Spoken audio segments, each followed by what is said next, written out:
Hej, hej! Masz czasem wrażenie, że dzień po prostu ucieka ci przez palce, mimo że próbujesz planować i korzystać z aplikacji czy planerów?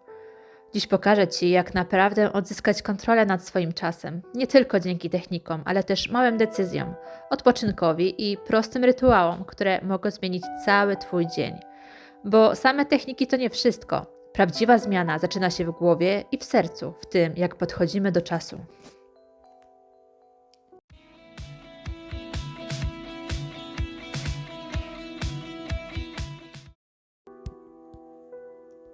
Jestem Marlena. W poprzednim odcinku pokazałam Ci kilka technik organizacyjnych, takich jak timeboxing, pomodoro, bloki energetyczne czy MIT. W tej części zajmiemy się tym, jak naprawdę odzyskać kontrolę nad dniem, nie tylko przez planowanie, ale też przez świadome decyzje, odpoczynek i rytuały. Często próbujemy ogarnąć czas narzędziami, aplikacje, planery, sztywne plany dnia, ale to nie wystarczy. Dlatego dziś zapraszam Cię do refleksji i do rozmowy ze sobą. Przede wszystkim zacznij od obserwacji. Zamiast od razu zmieniać wszystko, przez kilka dni tylko obserwuj, co robisz z czasem. Co robisz rano, ile trwa Twoja przerwa na kawę, ile czasu scrollujesz, kiedy jesteś najbardziej efektywna albo co Cię rozprasza. Koniecznie to zapisz. To, co jest na kartce, łatwiej przyswoić, bez oceniania, po prostu zauważ. Stwórz swoje zakładki czasowe. Wybierz 3, góra 5 rzeczy, które naprawdę są dla Ciebie ważne i chcesz, by były w każdym Twoim dniu albo tygodniu. Przykład: spacer z partnerem o 20, czytanie książki o 21, poranna kawa w ciszy. To Twoje zakładki. Buduj wokół nich plan. One sprawiają, że dzień nie ucieka. Bo czas to nie jest tylko liczba godzin, to sposób, w jaki go przeżywasz. Pamiętaj, nie możemy wydłużyć doby, ale możemy sprawić, że nasz czas będzie działał na naszą korzyść. Pytasz jak? Po pierwsze, planuj swój dzień świadomie. Zamiast robić długie listy rzeczy do zrobienia, najlepiej wybrać kilka najważniejszych zadań na dany dzień.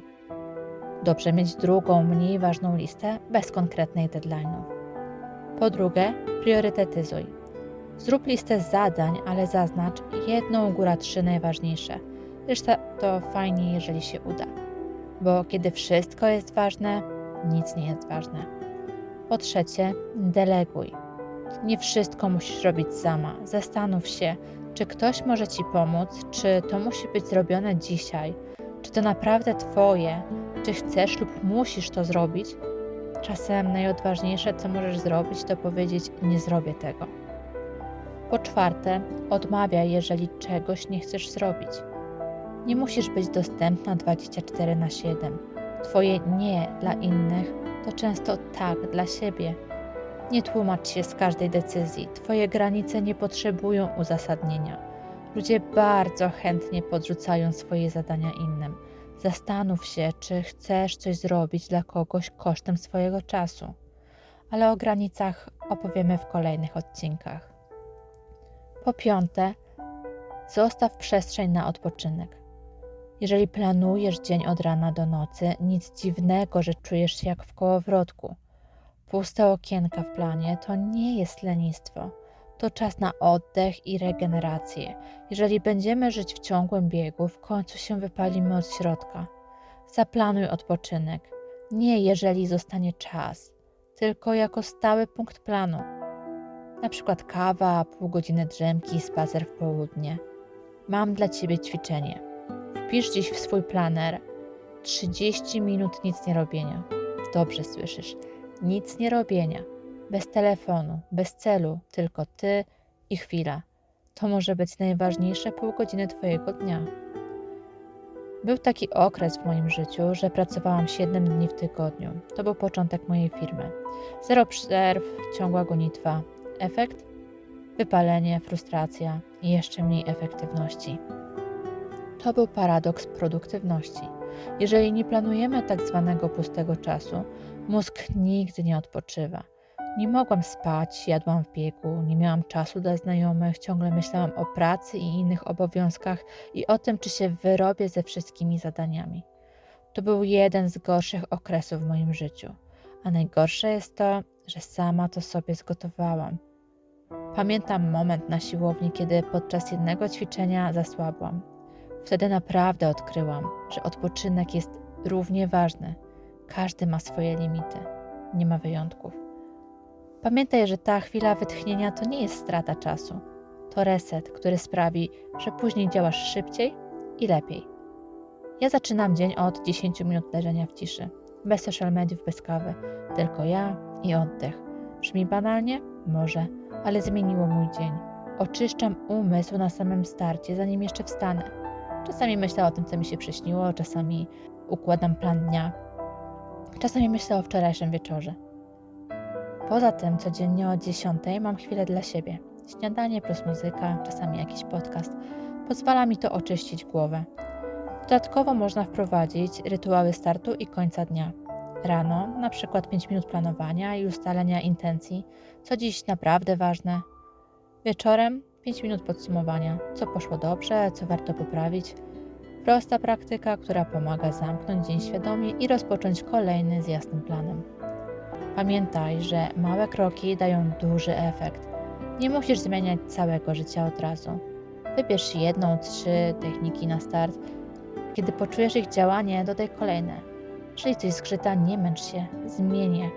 Regularność i cierpliwość, a przede wszystkim sprawdzanie, co nam pasuje, są ważniejsze niż perfekcja. Nie zapomnij też, żeby się nagradzać. Za wykonanie ważnego zadania daj sobie małą przyjemność. Kawa, ciastko, krótki spacer, ulubiona piosenka.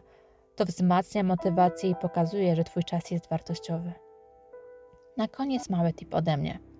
Dobrze jest planować z zakładkami czasowymi. Jeżeli planujemy pracę nad projektem i założymy, że chcemy napisać rozdział w ciągu godziny, dobrze zapisać w kalendarzu 1,5 godziny. Dlaczego?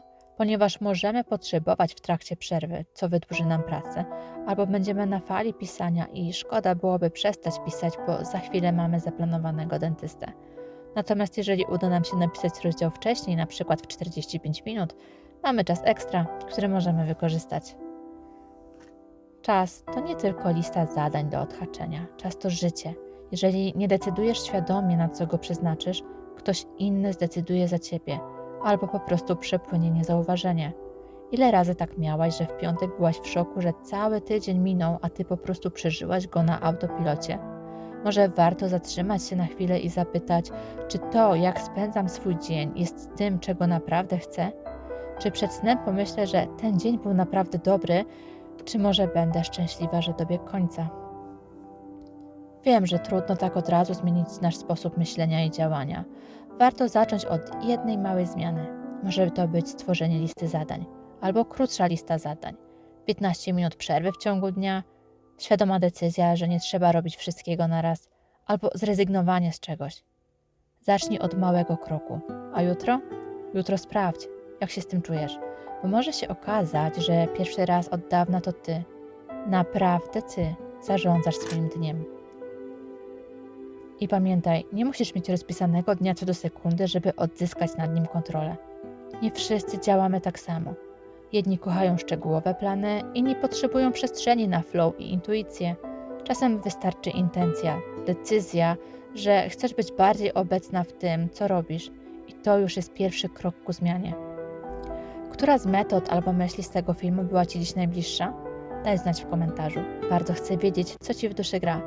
Będę wdzięczna też, jeżeli zasubskrybujesz kanał, a w komentarzu napiszesz, jakie masz sposoby na lepsze zarządzanie swoim czasem. I pamiętaj, masz tylko jedno życie.